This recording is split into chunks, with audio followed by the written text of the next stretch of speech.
안녕하세요. 커피앤톡입니다. 오늘도 와주셔서 감사드리고요. 바로 사연 읽어보겠습니다. 안녕하세요.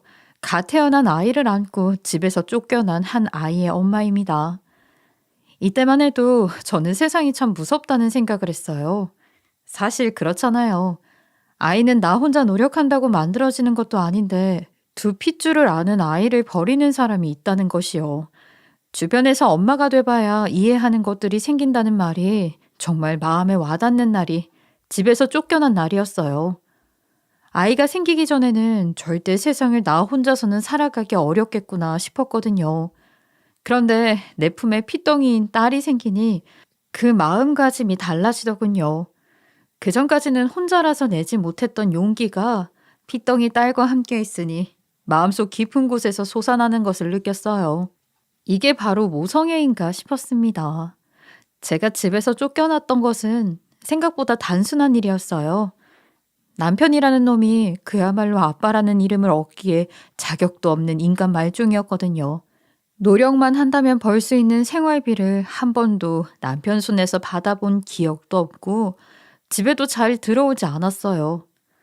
이런 인간이라는 사실을 알았다면 저는 이 남자와 절대 결혼하지 않았겠죠. 처음 남편과 만났을 때는 분명 이러지 않았거든요. 그런데 결혼하니 다 잡은 물고기라 생각했는지 태도가 180도 변하더군요. 저와 같은 사람들이 분명히 많겠지만 정말 생활이 쉽지 않았습니다. 아무튼 남편이 돈을 벌지 않으니 저는 생활비를 벌기 위해서 아르바이트를 전전했죠.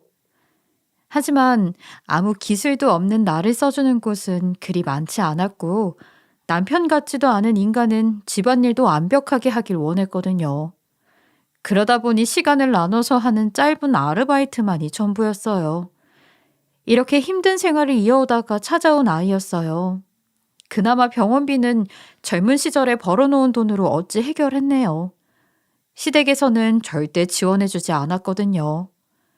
출산 후 병원에서 집으로 돌아와 보니 남편의 짐이 모조리 사라진 상태더군요. 이게 무슨 일인가 싶어서 얼른 시댁으로 찾아가 보았어요. 역시나 시댁에는 남편이 있더군요. 저는 남편에게 따지기 위해서 입을 열었는데 그 전에 시모가 나와서 저에게 소리를 치는 거예요. 아니, 여기가 어디라고 찾아와? 지금 우리 아들 애 낳았다고 시위하는 거냐? 애로 내 아들 발목 잡을 셈이야? 분명 우리는 원하지 않는다고 했다. 너한테 없애라고 말했어. 그런데도 꾸역꾸역 낳은 건 너였어. 그러니 우리는 모르는 일이야. 못 키우겠으면 보육원에 갖다 주든지 아니면 네가 알아서 키우든지. 네 배로 낳은 자식이니까 네가 알아서 해라. 우리는 한 푼도 못 준다. 참 웃기는 일이지 않나요? 저는 항상 남편에게 임신 피하는 것을 요구했지만 그러지 않았던 것은 남편이었어요. 그렇게 생긴 자기 자식인데 보통 없던 부성애도 생겨야 하는 게 정상적인 남편이 아닌가요? 시댁도 그래요. 자기 아들 자식인데 딸이라는 그 사실 하나만으로 저를 이런 식으로 무시하는 겁니다. 제가 낳은 아이가 만약 아들이었다면 이들의 태도는 달라졌을까요? 정말 웃긴 집안이라 생각했죠. 전 그날로 남편과 이혼을 하게 되었고 당시 지내던 집에서 더 이상 머물 수 없어 딸을 품에 안고 미혼모 시설을 찾아서 갔어요. 아르바이트 할 때 친했던 언니가 미혼모를 위한 시설도 있다면서 이야기했던 것이 문득 떠올랐거든요. 만약 아이가 없이 혼자였더라면 아무런 생각 없이 당장에 내 입에 풀칠만 하면 됐지만 지금은 아이가 있으니 그럴 수 없었어요. 저에겐 아이를 키울 수 있는 준비 시간이 필요했어요. 제가 지냈던 미혼모 시설은 생각보다 좋은 프로그램을 가지고 있었어요. 출산 때문에 경력 단절이 된 여성을 위한 직업 훈련부터 시작해서 양육, 생계를 도와주는 유일한 장소였죠. 하지만 더 다행이라 생각했던 것은 원장님의 태도였어요. 보통 이런 시설에서 나쁜 마음을 가지고 있는 분들도 덜어 있다고 소문을 들었거든요. 그런데 제가 지내는 시설의 원장님은 제 사연을 듣더니 오히려 제가 좋은 엄마가 될 수 있는 사람이라며 격려해 주었죠. 원장님의 이 격려가 없었더라면 아마 저는 중간에 아이를 보육원에 두고 싶다는 생각을 했을지도 모르겠어요. 아무런 능력도 없는 여자 혼자의 힘으로 한 아이를 키우는 것이 얼마나 힘든 일인지는 다들 아실 거라고 생각합니다. 사실 제가 그곳에 가기 전까지는 이런 생각도 했었어요. 내가 괜히 너를 낳아서 아무런 준비가 되지 않은 상태에서 그냥 낳아버려서 네가 오히려 불행해진 것은 아닐까? 요즘 같은 세상에 아무 도움도 되지 못하는 부모를 둔 네가 훗날 나를 경멸하거나 미워하지는 않을까? 내가 딸의 인생까지 다 망쳐버린 건 아닐까? 당시에는 정말 극단적인 생각밖에 들지 않았어요. 그러니 그 갓난아이가 울 때마다 나도 모르게 자꾸 사과의 말만 내뱉게 되더군요. 엄마가 다 미안하다. 아가, 엄마가 미안해. 이 엄마가 잘못했어. 너를 낳겠다고 욕심을 부린 엄마가 정말 미안하다, 아가. 아이가 울 때마다 흘렸던 눈물이 마치 나를 원망하는 것처럼 느껴졌거든요. 왜 나를 낳았냐고. 그냥 시모의 말대로 나를 포기했으면 더 좋았다고 말이에요. 사실 그렇지 않아도 당시에는 정말 이렇게 생각했죠. 어쨌든 살고자 노력하기 위해 미혼모 시설에서 적응하기 위한 노력을 아끼지 않았어요. 전 그곳에서 다른 미혼모들과 함께 지내면서 공동생활을 시작하게 되었죠. 학교를 졸업한 후에는 이런 생활은 정말 오랜만이었어요. 특히나 주변의 미혼모들은 저의 육아 선배, 인생 선배가 되어 많은 이야기를 듣고 배울 수 있었죠. 가장 큰 장점은 아이를 맡겨놓고 다닐 수 있다는 것이었어요. 일단 큰 돈을 들이지 않고도 아이를 봐줄 수 있는 곳을 찾았으니 내일을 시작하기에 안성맞춤이었죠. 일을 해야 아이와 생활할 수 있으니까요. 그렇게 시작한 일은 공장 일이었습니다. 공장에 입사한 첫날부터 왠지 모르게 유독 저를 챙겨주는 반장님이 있었어요. 처음에는 이런 행동들이 잘 적응하라는 배려인 줄 알았죠. 반장님은 한결같이 아침마다 찾아와서 커피를 건네곤 했거든요. 신입이었던 저를 초반에 챙겨주려고 하는 건가 보다 했는데 2주가 지나고 나서도 묵묵히 가져다 주는 것을 보고는 아, 나한테 호감이 있어서 그러는구나 싶었어요. 그런 반장님과 저를 주변에서도 이어주려고 이것저것 했었고요. 하지만 전 아직은 남자와 만나고 싶지 않은 마음에 고민을 했습니다. 그래서 같이 퇴근하던 날 반장님께 내 속마음을 이야기하기로 마음먹었죠. 반장님, 사실 저 지금 미혼모 시설에서 지내는 중이에요. 하루아침에 애 아빠가 시댁으로 도망치고 혼자가 됐거든요. 그래서 전 이제 남자를 못 믿겠어요. 안 믿어요, 절대. 반장님이 제게 호감을 표하고 계신 거 저도 이젠 알고 있어요. 하지만 저 같은 사람 말고 저보다 더 좋은 분을 만나셨으면 해요. 그래야 제 마음이 더 편해질 것 같아요. 이런 저라도 좋아해 주셨는데 이렇게 말하게 돼서 정말 미안하네요. 그때 지었던 반장님의 씁쓸한 미소는 그날 이후에도 간간히 생각이 났죠. 며칠 뒤 일을 쉬던 날이었어요. 반장님이 제가 지내는 센터까지 찾아온 거예요. 당시 남자라는 생물을 믿을 수 없었던 저였기에 여기까지 찾아와서 무슨 말을 하려나 싶은 마음에 덜컥 겁부터 나더군요. 그래서 벽 뒤에 숨어서 지켜보고만 있었어요. 그런데 원장님이 반갑게 마중 나와서 반장님께 인사를 하는 거예요. 알고 보니 센터의 후원자였다고 하더군요. 반장님은 한참을 원장님과 이야기를 나누더니 일어나서 나가려고 하는 거예요. 그런 반장님을 저는 붙잡았죠. 왜 이런 행동을 하는지 연유를 듣고 싶었거든요. 반장님, 제가 저번에 말씀드렸다시피 저는 남자를 믿을 수 없어요. 이렇게 센터 후원자라고 방문하셔도 제가 기분이 좋을 리도 없고요. 대체 무슨 속셈이세요? 따지듯이 경계하며 묻는 제 말에 반장님은 선한 미소를 보이면서 답해 주셨죠. 제가 이렇게라도 한 번씩 센터에 방문해야 따님이랑 친해지지 않겠어요? 아직 친해지지도 못했는데 이때 얼른 점수를 따놔야죠. 그리고 좋아하는 사람한테 자식이 있다고 좋은 마음이 어디로 사라지나요? 싫어지기나 한다나요? 난 안 그래요. 저도 이혼했던 거 알고 계시죠? 제가 왜 이혼했는지는 몰랐을 겁니다. 이전 아내가 제게 말도 없이 애를 없앴거든요. 분명 저는 아이를 가지고 싶다고 말했는데 말이죠. 그러니 전 당신에게 딸이 있다는 사실이 더 기쁩니다. 딸까지 함께 당신이 와준다면 얼마나 고마운 일이겠어요. 그러니 내 마음 막지 마세요. 저 이대로 포기 못합니다. 전과 달리 당당한 태도로 말하는 반장님. 그런 반장님의 태도에 경계했던 마음이 살짝 누그러지는 것 같았어요. 그날 이후 반장님은 주말마다 찾아와서 모두의 아빠가 되어주었죠.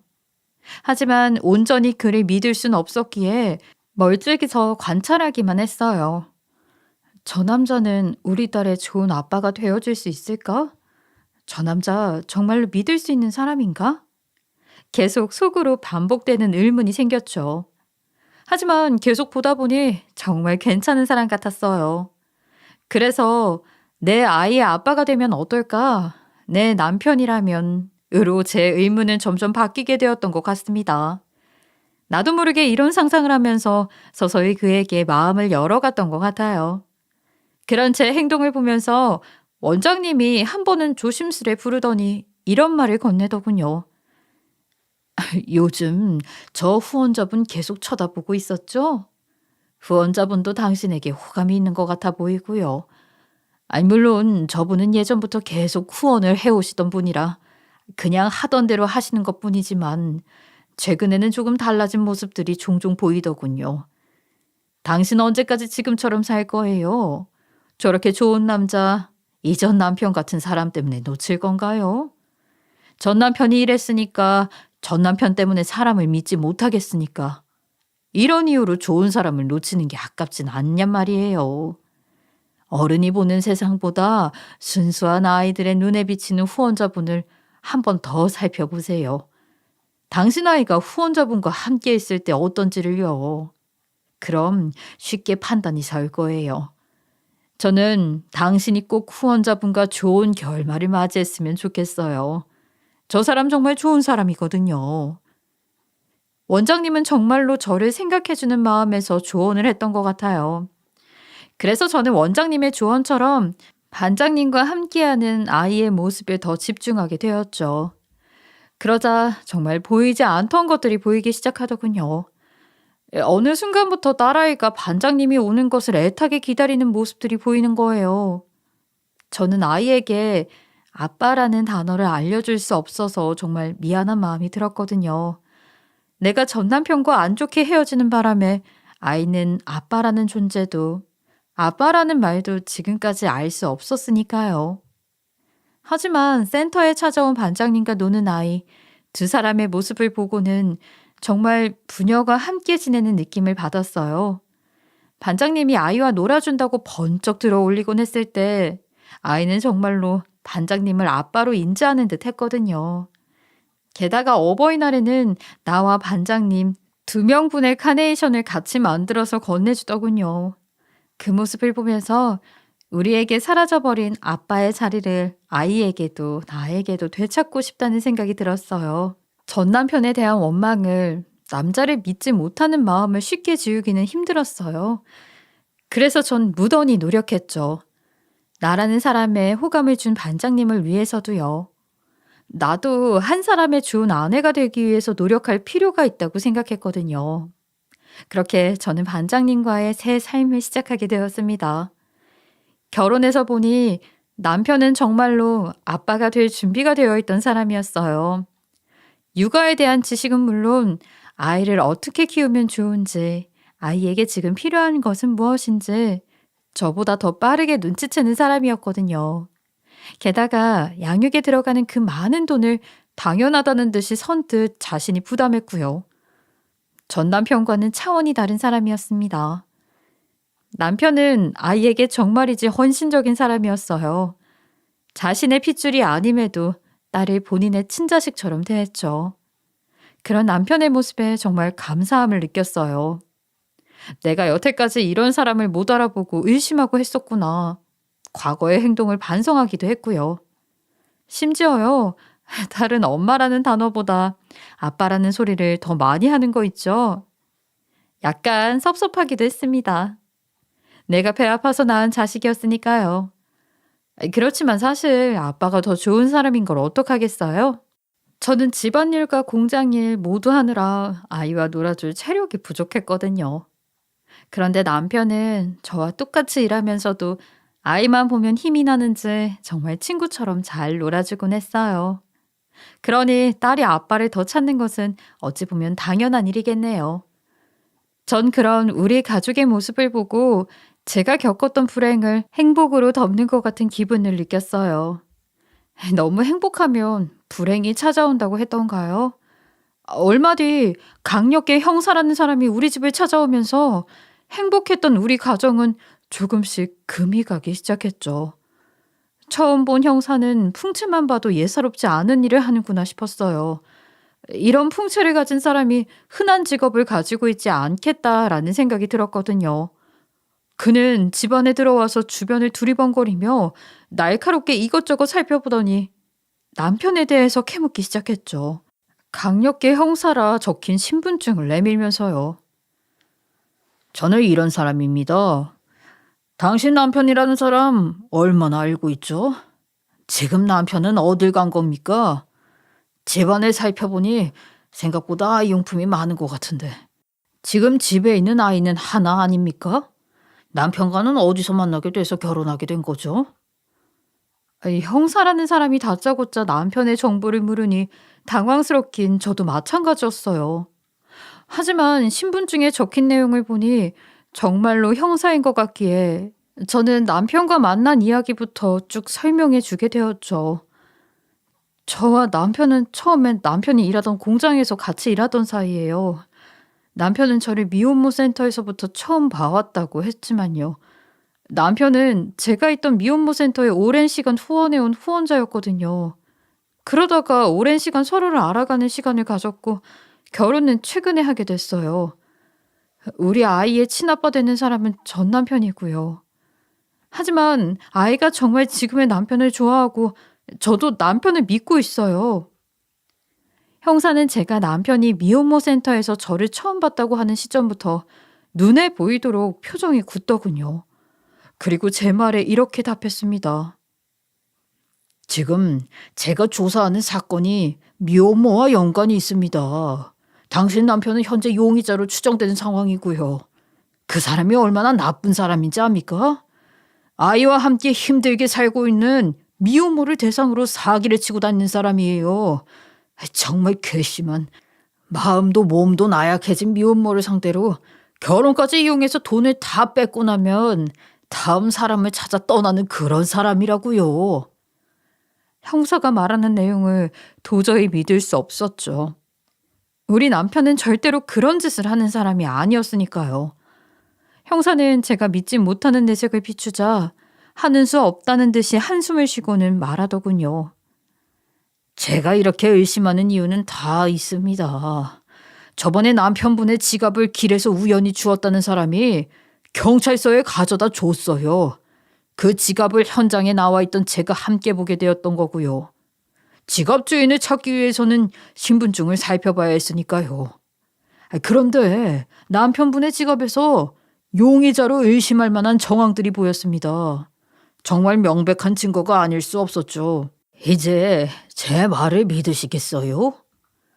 그런 형사의 말에도 저는 믿고 싶지 않았어요. 우리 남편이 알고 보니 범법자라니. 형사님, 말씀이 지나치십니다. 우리 남편은 절대로 그런 일을 하는 사람이 아니에요. 범죄자라니. 절대로 남편은 그런 사람이 아닙니다. 전 남편이 절대 그런 사람이 아니라면서 부정을 했어요.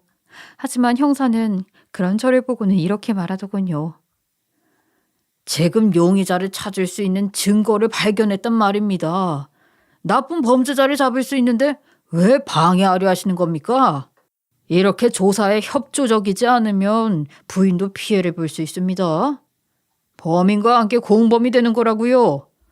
지금 부정하고 싶으신 마음은 압니다. 하지만 조만간 그런 정황을 발견하게 되신다면 제 연락처를 남겨드릴 테니 여기로 연락해 주세요.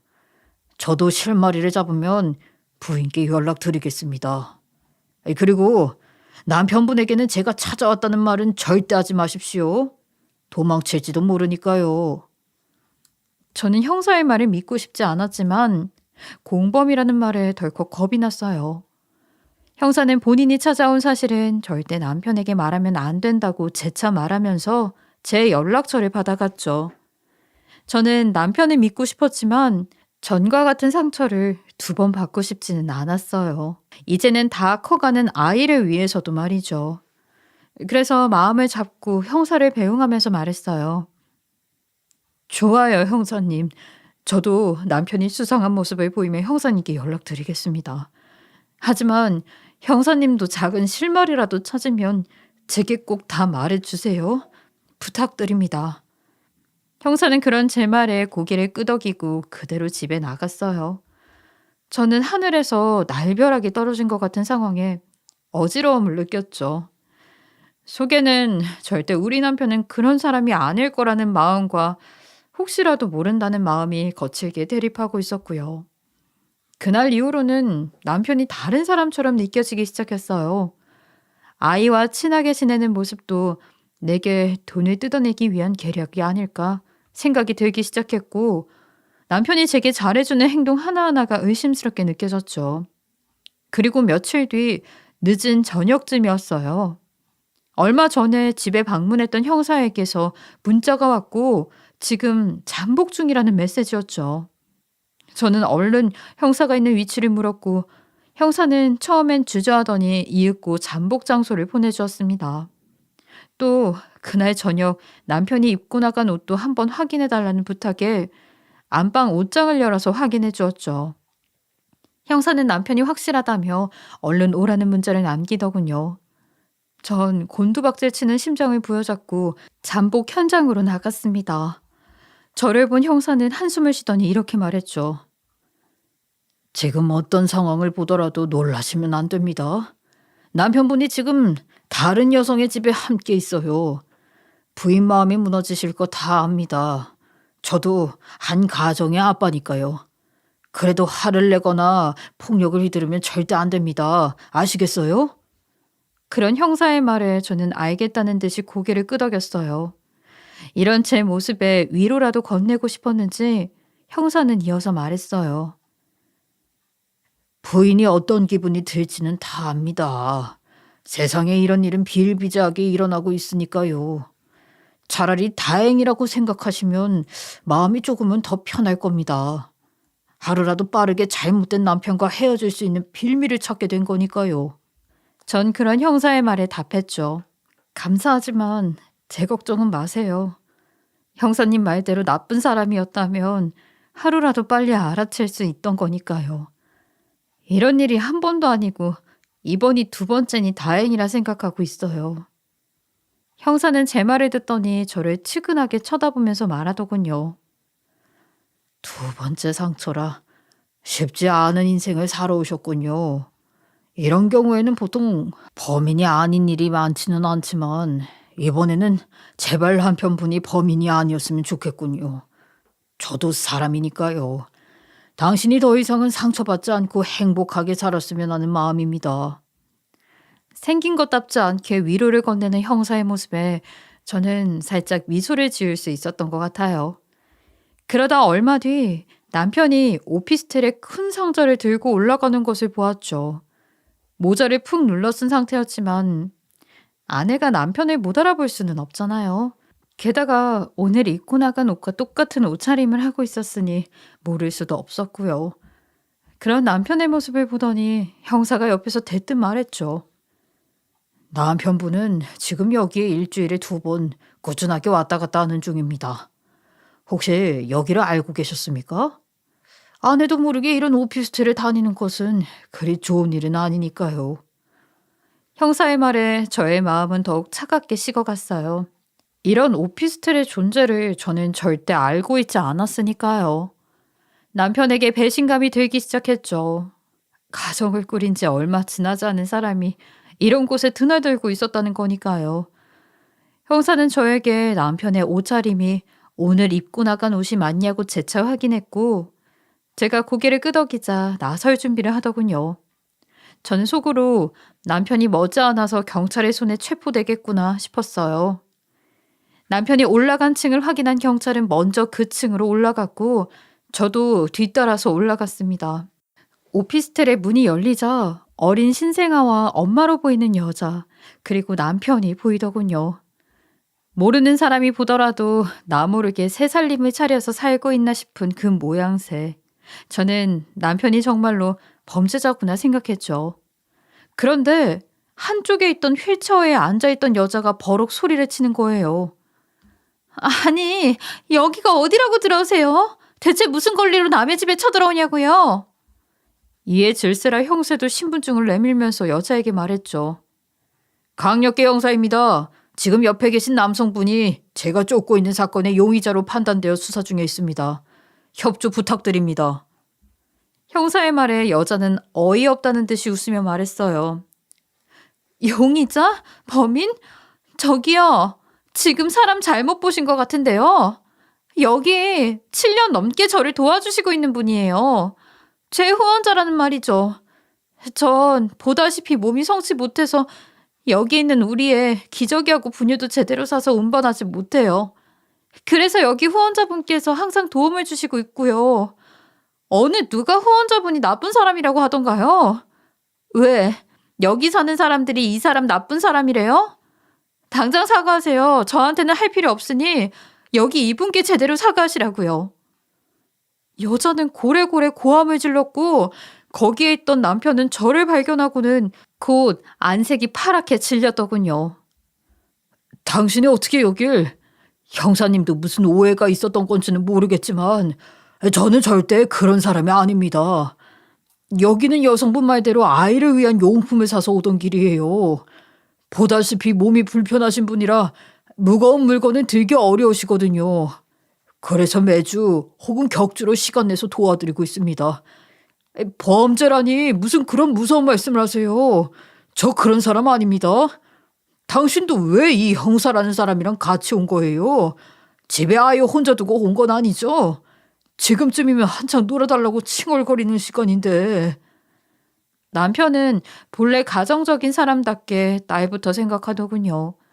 저는 돌아가는 흐름을 보니 뭔가 일이 잘못되었구나 생각이 들기 시작했고 당황한 마음에 형사를 쳐다보며 멍하니 있었어요. 형사도 이럴 리가 없다는 듯이 남편을 범인으로 지목하게 된 이유를 말하기 시작했어요. 당신, 내가 증거를 발견했는데도 모른 척하고 있어? 저번에 길에서 당신 지갑을 주었다는 사람이 경찰서로 가지고 왔을 때 다 봤습니다. 이 근방에서 돌아다닌다고 추정되는 범인이 아니라면 지갑에 그렇게 많은 미혼모 센터의 명함이 있을 수 없어요. 당신 지금 걸렸으니까 범인이 아니라고 딱 잡아대는 거 아니야? 당장 있는 대로 말하지 못해? 덩치 큰 사람이 압박하기 시작하니 오피스텔 안에 있던 여자도 놀라고 심지어 아기도 놀랐는지 울음을 터뜨리더군요. 그러자 남편이 여자 대신에 달려가서 아이를 달래기 시작했고 서서히 울음을 그치는 아이를 여자의 품에 안겨주었어요. 그 모습을 보던 형사는 남편이 범인이 아니라는 생각이 들기 시작했는지 표정이 달라지더군요. 저도 마찬가지였고요. 그러자 아이를 받은 여성이 말했습니다. 형사님이 오해할 만한 상황이라도 있었나 보네요. 하지만 여기 이분은 절대로 그런 일을 하는 사람이 아니에요. 그 명함도 다 진짜로 후원하고 있는 센터에서 받은 것들이고요. 오래 봐왔던 사람이니 알 수 있습니다. 정말 좋은 사람이에요. 제가 센터에서 나오고 나서도 계속 도움을 주시는 고마운 분이라고요. 여자가 이렇게까지 말하니 형사도 남편이 더 이상 범인이 아니라고 생각했는지 90도로 허리를 숙이면서 남편에게 죄송하다며 자신이 오해를 했다고 사과를 했고요. 형사가 남편을 범인으로 오해했던 건 남편 지갑의 수많은 미혼모 센터 명함으로부터 한창 사기를 치고 다니던 용의자의 행동과 똑같았기에 의심을 가지게 된 것이라고 합니다. 하지만 남편은 범인이 아니었고요.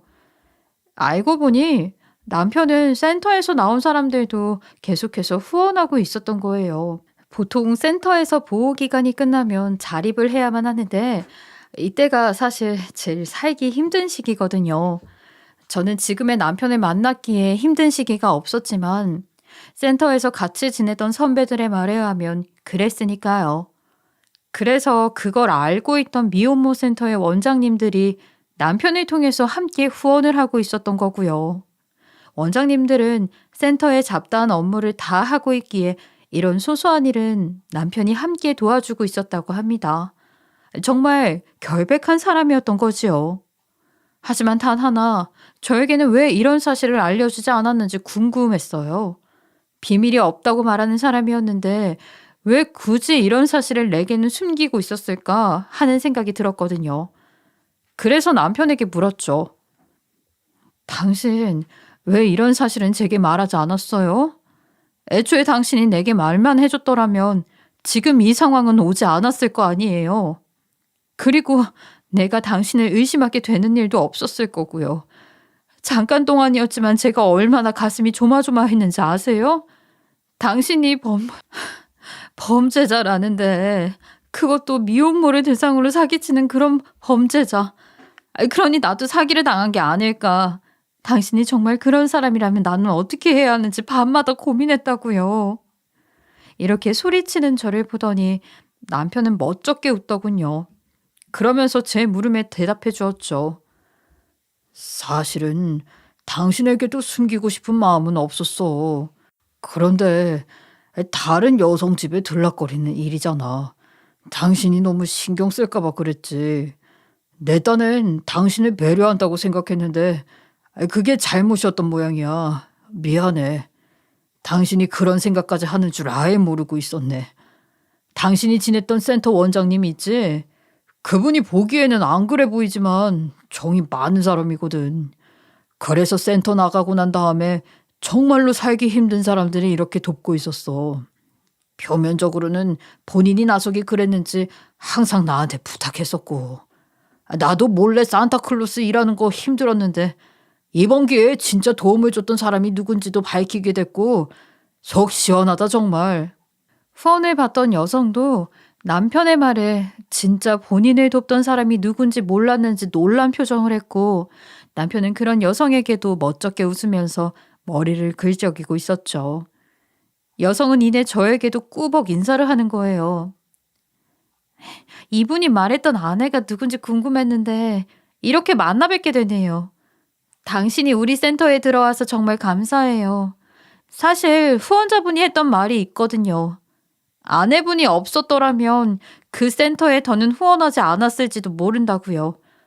오랜 시간 후원을 해왔지만 이게 정말 남에게 도움이 되는 건지 몰라서 한참을 고민하셨다고 했어요. 그러다가 아내분을 만나서 좋은 인연을 얻게 됐고 그 인연으로 본인이 했던 일이 다른 사람에게 큰 도움이 되는구나 알게 되었다고요. 그러면서 후원도 계속해야 되겠다 마음먹었다면서 말이죠. 여자의 말에 남편은 부끄러웠는지 얼굴이 빨개지면서 헛기침을 하더군요. 그런 남편의 태도에 웃으면서 여자는 계속 말을 이었어요. 사실 여기 이분 우리 집에 오기만 하면 그렇게 아내 자랑, 딸 자랑을 하는데 정말 어떻게 이런 사람이 있나 싶었다니까요. 하루 종일 가족 생각만 하는지 이런 팔불출 따로 없어요, 정말. 그리고 제게는 정말 많은 도움을 주신 분이에요. 제가 몸이 이래서 아이와 사는 걸 포기하려고 했던 적이 정말 많았거든요. 그럴 때마다 자기 가족을 보라며 이런 일도 있다고 힘내라고 항상 응원해 주셨어요. 게다가 제 아이에게 저라는 사람이 없어서는 안 될 사람이라고 막 어찌나 혼내던지. 당신 정말 좋은 사람을 남편으로 두신 거예요. 제 입장에서는 정말 부럽다고요. 그러니까 전 언젠가 제가 받은 이 정을 돌려드리고 싶어요. 집에서는 화도 안 내는 남편인데 여기서는 여자를 보면서 화도 내고 했다니 정말 믿기지 않더군요. 남편은 여자의 말에도 묵묵히 아무 말도 없이 서 있었고요. 저는 여성에게 앞으로도 종종 만나자는 인사와 함께 남편과 그 집을 나섰습니다. 집으로 돌아가는 길에 남편은 아무 말도 안 했어요. 그런 남편에게 저는 조심스레 말을 건넸죠. 당신, 왜 이렇게 좋은 일을 많이 했는데 그동안 나한테 숨긴 거야? 당신이 이렇게 멋진 사람이라는 걸 알았으면 진작에 동네방네 소문 다 내고 다녔을 거 아니야. 우리 딸한테도 엄청 자랑하고 다니라고 했을 텐데. 당신이 내게 말 못했던 이유는 짐작하지만 앞으로는 그럴 필요 없어요. 나 당신이 더 자랑스러워졌는걸? 물론 처음에는 의심하기도 했지만 그런 자신이 못나 보일 정도로 당신이 자랑스러워. 그런 제 말에 남편은 감동이라도 받았는지 저를 조심스레 안아주더군요. 그러면서 등을 토닥여주는데 그 바람에 눈물이 맴돌았습니다. 앞으로는 이런 좋은 일은 혼자 하지 말고 나랑 함께 해요. 우리 딸한테도 남한테 좋은 일 해야 한다고 가르치자고요. 알겠죠? 그리고 내일은 함께 외식해요. 우리 가족의 정을 돈독히 쌓는 시간도 가져보자고요. 이렇게 좋은 남편인데 왜 오해할 생각을 했을까요? 그리고 상황이라는 것이 그랬지만 남편을 믿지 못했다는 마음에 잠시 저 자신이 못나 보였죠.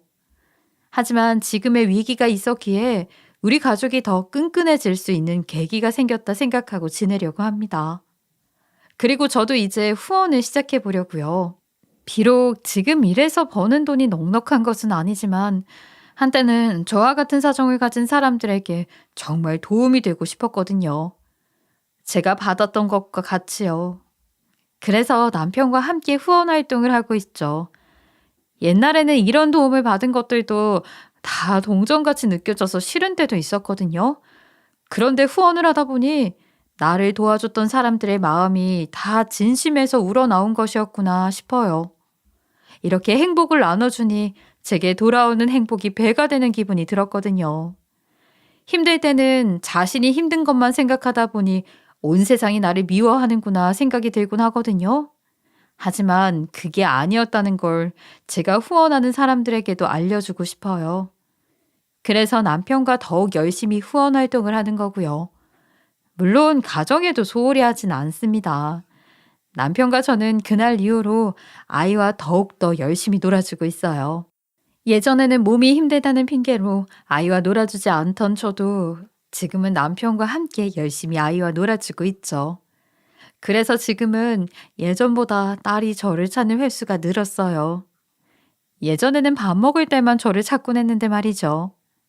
남편은 그런 아이에게 섭섭함을 느끼는지 표정에서 서운함이 드러났지만요. 뭐 어쩌겠어요.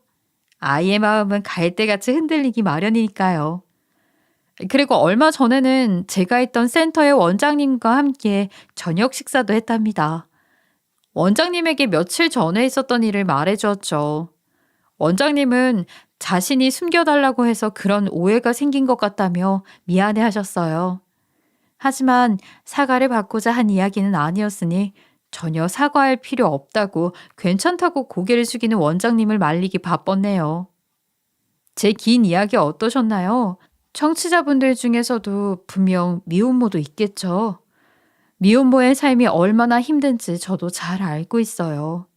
하지만 굳굳이 이겨나가다 보면 분명 해가 뜰 날이 오지 않겠어요?